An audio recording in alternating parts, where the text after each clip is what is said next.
우리 모두에게 주어진 이 특권, 그 약속을 받을 만한 가치가 하나도 없는 배역하고 폐역하고 반역하고 원수와 결합되어 있는 이 육체가 돼버린 우리를 불쌍히 여기시고 긍휼히 여기시는 아버지께서는 우리를 사망에 버리지 아니하시고 독생자를 내어주시고 그 사랑이 어떠하다는 것을 독생자의 생애를 통해서 입증하여 주시고 또 독생자를 십자가에 달리게 하심으로써 만민이 그 사랑을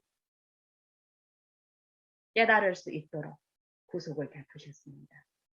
이 구속은 값없이 모든 각 사람에게 주어지고 있지만 우리가 그 구속을 거절한다면 그 거절한 마음 안에서는 이 창조의 능력이 아무리 탁월하고 전지전능하다 해도 그 마음 안에서는 이 구속이 이루어질 수가 없습니다. 성경은 이 일을 얘기하고 있습니다. 내 몸이, 내 입술의 말이 그 구속을 참여하고 있다 하고 그 구속을 전한다라고 하는 것이 전부가 아니라 하나님은 이 마음을 살피시고 마음을 시험하시고 마음을 입증하시는 분이시기 때문에 하나님의 율법은 이 외관을 심판하시는 것이 아닙니다.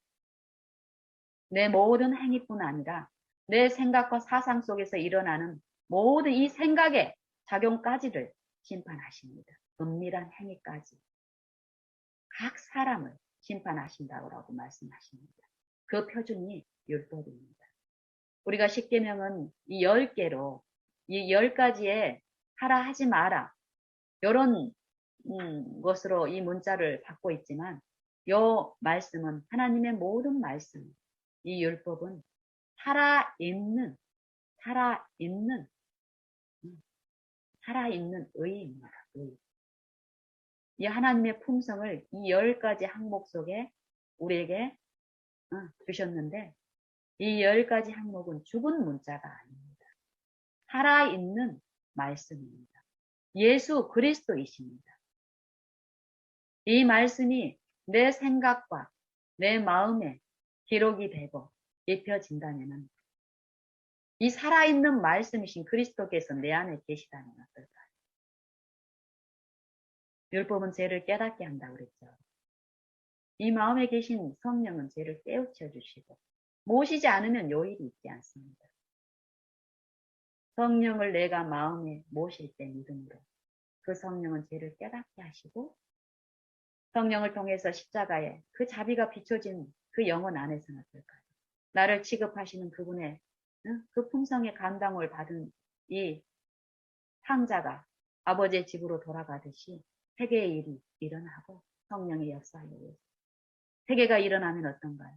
탕자가 아버지 집에 돌아갔을 때 어떤 일이 있었습니까?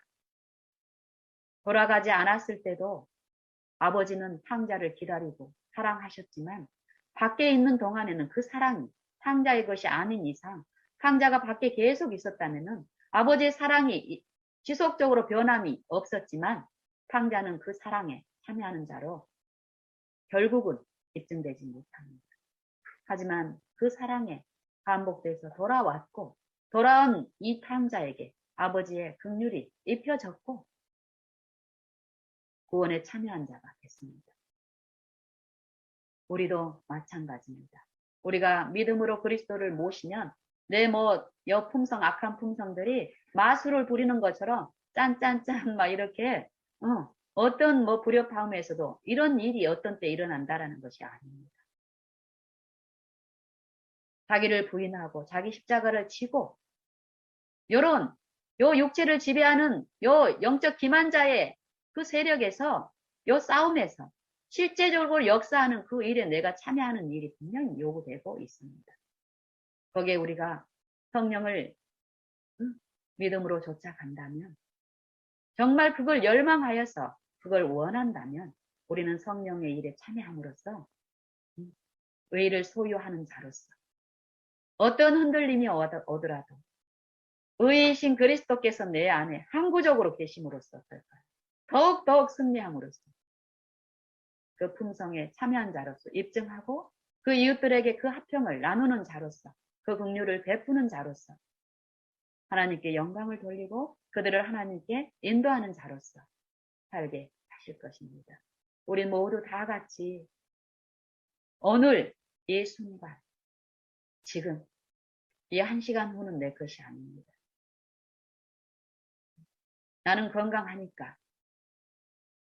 오늘 하루도 살고 내일도 살 것이다. 이거는 잘못된 사상입니다. 요 육체의 요 생명이 아닌 영원한 생명을 우리가 가지고 있을 때는 지금 요 순간 바라보는 일이 또 정상적으로 일어납니다. 이 육체의 생명, 영생의 생명이 없는 존재들은 어떨까요? 이 죽기를 무서워해서 요 사단의 세력 가운데서 어려움을 당합니다. 그러니까 어떤 욕심의 일에 우리가 많이 노출이 되고 끌려가게 되는데 이 영생이 이루어진 사람들 안에서는 이 육체를 통해서 유인하는 사단의 그 사망의 권세에 영향을 받지 않으니까 어떨까요? 죽어도 유익하다라는 사도의 말처럼 그리스도께서 내 안에 사시고 내 생명이 그리스도 안에 완전하게 감춰져 있다라는 것을 내 사상 가운데서 믿음으로 이루어진 사람들은 더욱더 순교자처럼 육체가 죽는 것을 두려워하지 않게 될 것입니다. 육체의 죽음 안에서도 육체에 있는 사람들은 공포 가운데 그 환경을 걸어가야 할 일들을 순교자들은 어땠습니까? 찬미와 하나님께 영광을 돌리는 하나님의 품성에 참여한 자로서 죽는 일을 통해서도 어땠습니까? 전도를 했습니다. 박해하는 자들 가운데 섞여 있는 이 마음 속에 영적 기갈에 허덕이고 그걸 찾는 사람들에게 성령의 감화를 끼치면서 그들이 요 순교자를 처형시키는 그 현장에 있으면서 감동을 받아서 순교자의 대열에 참여해서 그 길을 가는 일이 역동적으로 일어났던 우리는 역사를 통해서 듣습니다.